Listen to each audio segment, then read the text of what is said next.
Hello and welcome to some more Star Citizen news, this time for the week ending the 12th of February 2017. We take a look at all of the news from Star Citizen official sources and the community and form them into a cudgel to smash you around the head with and take you down to the slave pits of news.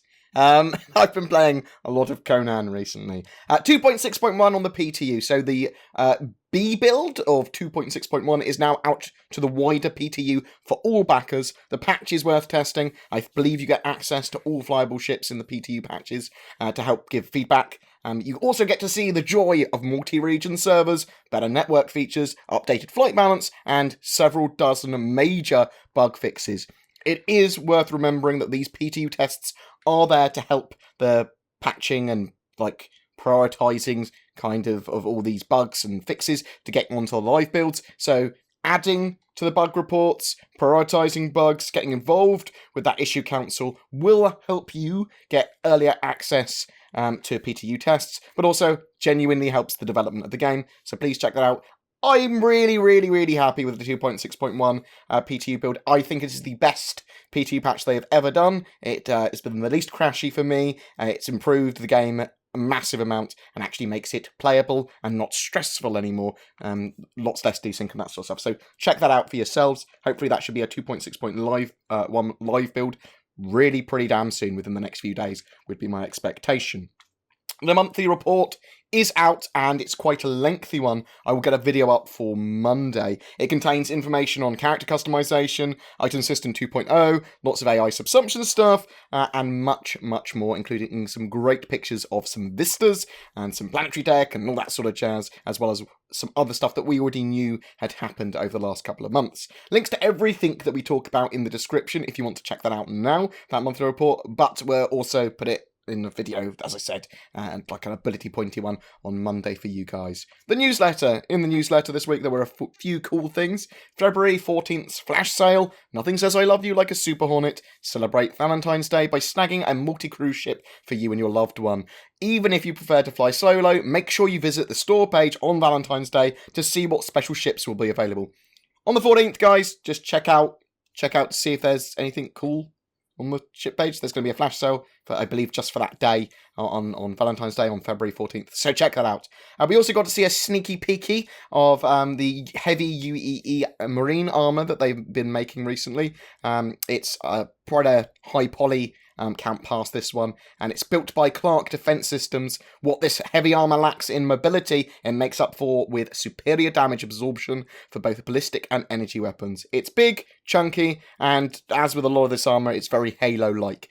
I really like this, and I'm really quite enjoying the fact that they are putting quite a bit of time and effort into getting the look of these armors right. I know they take a reasonable length of time to do armor for models, but I'm really liking some of the ones they've done recently. Subscriber Flare. So February Subscriber Flare is a print of Aaron Ferring's iconic painting Tears of Fire. Efring was on Elysium when Warlord, oh my god, what's his name? Korathal, and the remaining members of the Tavaran fleet incinerated themselves in the atmosphere of their homeworld. Printed on archival paper with a custom frame, this lithograph perfectly reproduces every nuance of Fring's original masterpiece. So basically, in the Tavaran War, when the Tavaran had basically lost, they assaulted their homeworld, kind of suicided in jump pods on the atmosphere of their homeworld, and it's like tears of fire. I like this. It's a really cool little thing. If you're a sub, you'll have that now. If you sub over the weekend, I believe you'll get it by like Tuesday or something. So check that out. I'm not entirely sure when they'll be appearing actually in your hangar, but probably with the 2.6.1 live release, maybe. Well, we'll have to wait and see. ATV this week had a couple of cool things. There was a focused film on the ship pipeline from concept to grey boxing, which is pretty cool, and we'll talk more about that in a second. They are working on some cool holograms for capital ships and pilot briefings in Squadron 42 at the moment. They talk about the shopping kiosk design document being completed. The kiosk interface supports shopping for items and services. This will be a mixture of ships, weapons, clothing, fuel, repair, and items, and will be an additional way to purchase things in the verse, especially items that are normally too big for you to pick up off a shelf. So at the moment we can pick up guns and look at that, and we can kind of pick up armor and look at that and put it on like immediately, or take it away with us immediately. larger things like ships and ship weapons and some armor and stuff might not be appropriate to do that with, and that's one of the things that the kiosks helps with.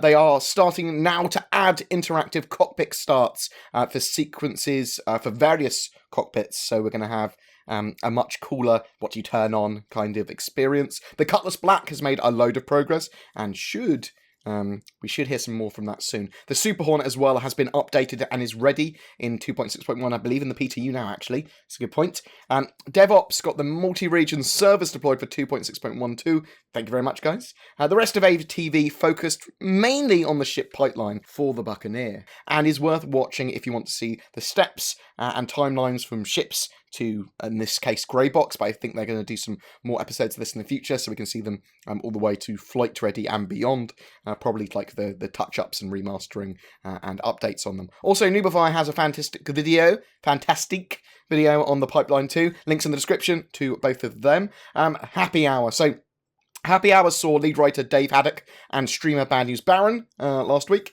There are maybe alien races that are yet discovered that we'll have to find, and we'll have to find out if there basically are more alien races in the verse. Although we do know a little bit about the Kurthak, I suppose. Well, not much about the Kurthak. I want to see the Kurthak. Primitive races are protected by the UEE's Fair Chance Act. It's kind of like the Prime Directive. You don't tamper with less progressed, advanced races than yourself, basically. Quests and mission givers will be quite various for 3.0. Miles Eckhart won't be the only quest giver out there. Quest givers may be affected by your reputation and by their own reputation and stuff that they've done. Things might change, basically, in the verse that change the way they react to you. So maybe Eckhart only betrays you, like in the Gamescom demo, in certain circumstances. They are working at reputation and how things are good or bad at the moment as well. I'm very much looking forward to 3.0. Every day I hear more about it, it makes me go, ooh, more missions, more quests, more mission givers. It's very good. It's very cool. The Xi'an see humans as emotional and impulsive, though the Banu pretty much love every race that they can trade with, or that don't attack them. They want to balance people investing time into learning an alien language, giving some benefits with most aspects of the game. They want to try and prevent players getting left out if they haven't. So there is a balance there. Learning like the languages IRL will give you some cool bits and pieces in game, and might allow you to react quicker to certain situations, I suppose, if you're talking to an alien and you see them say something in alien, or you don't really understand the context of something, you know what I mean. They are looking at large-scale events in-game as well, but they want to get it right. They want it to be fun, relevant, and maybe large events or pieces of large events to be reusable in some way. They don't want them to have to do this very complex, lengthy piece that can only be used once, so they want to get those large-scale events right. But large things will happen in the verse, kind of system-changing events and that sort of stuff as well, and I'm very much looking forward to that. I hope we get, like, invasions and stuff like that. I went to Foundry 42 UK on Friday for an office tour. A massive thank you to Aaron Roberts, Luke Presley, and the dozens of staff who spoke to us and came out to talk afterwards at the pub. Also, Broxus and Cameron Willicke. Your new name, Cameron, is Cameron Willicke, who took us around and looked after us for the day. I will be digesting exactly what I'm allowed to say about my visit over the next few days and then getting a video up. But the experience was amazing. The things I saw were fantastic, and the knowledge and interactivity of the staff was great to see. If you do ever get a chance to go on a studio tour, take it.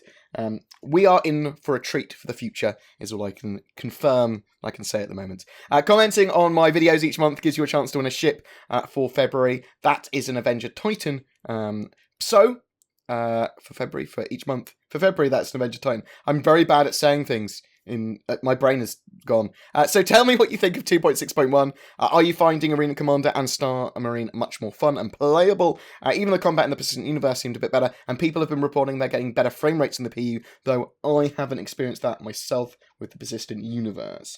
But Star Marine and Arena Commander, a billion times better.